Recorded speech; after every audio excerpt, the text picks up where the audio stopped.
Ashama akkam jirtan naguma dhimma Abuut adda bilisa baasaa uummata Tigraay ilaalchisuudhaan odeeffannoowwan adda addaa tibbanna isinii kennaa kan jiru ni beekama. Har'as waan lamaan sadeen tokko qabadhee dhufeera. Kabajaan akkan hordoftaniifin isin gaafadha. Durarratti viidiyoon kun hiriyoota keessaniif michoota keessan akka dhaqqabuuf laayik godhaa, sheer godhaa, sabskiraayib godhaa. Sabskiraayib erga gootanii boodammoo mallattoo dawulii tuqaa. Yoo kana gootan yeroo hunda odeeffannoon isinii qoodu guyyu guyyuutti isin dhaqqabuu danda'a jechaadha. Galatoomaa gara odeeffannootti darba. Kan jalqabaa egaa tarii dhageessaniirtu ta'uu danda'a. Kaleessa galgala hoogganaan yookaan qondaalli olaanaan Abuut adda bilisa baasaa uummata Tigraay obbo Geetaachoo Raddaa ibsa kennaniiru. Egaa wanni nama ajaa'ibu torban tokko keessatti al sadi ibsa kennan qondaalli kuni. Inni kun wanni namatti mul'isu jira. Hangam akka dhiphatan haleellaan yookaan tarkaanfiin gootichi raayyaan ittisa Itoophiyaa isaan irratti fudhachaa jiru hammam akka isaan dhiphise kan mul'isudha. Yeroo sadi ibsa kennaniiru kaleessa jechaadha. Ibsa kaleessaatiin wantoonni gurguddoon irratti xiyyeeffatan tokko marfamneerra gama hundumaanuu kan jedhudha. Kanaaf duula waliigalaa uummata Tigraayiif dhiyeessaniiru. Kana jechuun uummanni Tigraay jaarsi, jaartiin, ijoolleen hundumtuu gara waraanaatti bobba'uu qabu jechuudha. Kun egaa waan baay'ee nama gaddisiisudha. Dargaggoonni Tigraay kanaan dura addawwan waraanaa adda addaa irratti dhumaniiru. Egaa dargaggoonni meeqa akka jiran hin beekamu amma dhiphina keessa waan galaniif uummata Tigraay hundaan bobba'aa gara adda waraanaatti ba'aa waamichi jedhudha kan dhiyeessanii hangam akka dhiphatan kan mul'isadha inni kun. Kan biraa Eertiraanis nu wareerteerti Itoophiyaa wajjin kan jedhu kaasanii kun sobadha. Odeeffannoowwan adda addaas ba'aniiru. Eertiraan daangaa ishii eeguu dandeessi. Garuu kallattii kamiiniyyuu gara Tigraay akka hin seenne odeeffannoon maddawwan amanamaa ta'an irraa ba'an mul'isaatiin jiru. Kana kan jechuu barbaadan hiika siyaasaatiin yoo ilaalamu jechaadha. Itoophiyaan kophaa ishii nun mo'anne. Itoophiyaan kophaa ishii nun injifanne.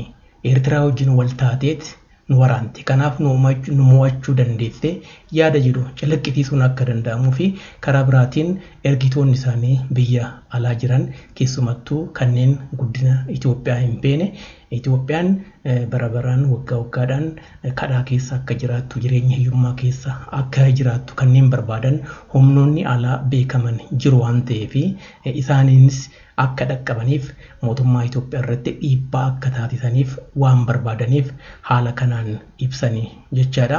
Kan biraa har'a immoo odeeffannoon dhagahame maalinni magaalaa keessaa ba'anii dhokachuudhaan akka jiraataniif egaa garaagarummaa qabu yaadni jedhu ture isaan gidduuti qondaaltota Abuut gidduutti jechuudha. Garaagarummaa kana dhiphisuudhaan uummanni Tigraayis uummanni magaalaa keessa jiru miidhamuu manna nuti magaalaa keessaa baanee yoo dhokanne wayyaa yaada jedhu irratti walii galuudhaan gara tarkaanfii kanaatti akka deeman himamaatiin jira.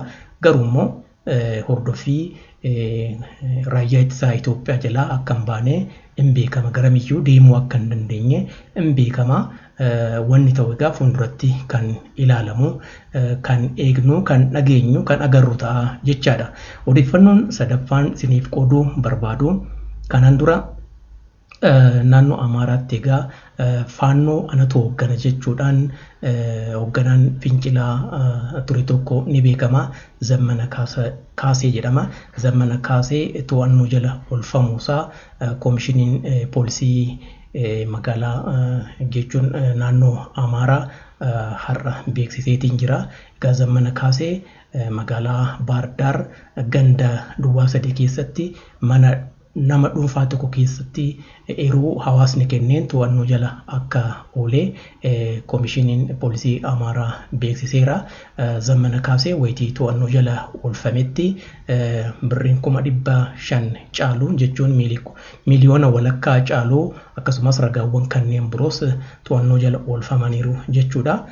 Namtichi kun anatu faannoo hooggana jechuudhaan finxaaleeyyiin Amaaraa Abuut wajjin wal ta'uudhaan keessumattuu mootummaa Itoophiyaa irratti dhiibbaa akka taasisaniif finciluudhaan sochii adda addaa taasisaa ture. Kanaan dura mootummaan naannoo Amaaraa to'annoo jala oolchuudhaaf wayitii tarkaanfii fudhachuuf itti socho'etti dhokachuudhaan haga ammaa ture jechaadha. Miliquu hin dandeenye egaa olaantummaa seeraa jalaa miliquun hin danda'amu. To'annoo seeraa jala ooleera jechuudha. Koomishiniin poolisii naannoo Amaaraa har'a akka beeksisetti Zammana Kaasee to'annoo jala oolfamee qorannoon irratti taasifamaa jira jechuudha. Fayyaa ta'a.